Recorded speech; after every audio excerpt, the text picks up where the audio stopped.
Yun, bumukas na siya. Ayan guys, papakita ko sa inyo kung paano pick upin yung parcel dito sa China. Meron ditong self pick up cabinet. Ayan.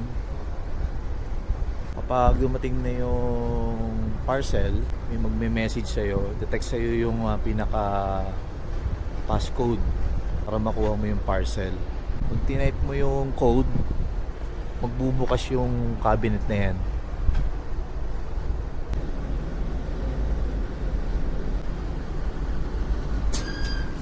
Yun, bumukas na siya.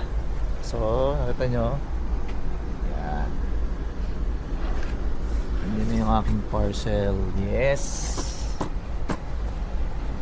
Alright, so yun lang, sara mo na siya ulit. Yan. Yung mga gantong size, pang maliit na parcel yan. May mga pang malaki.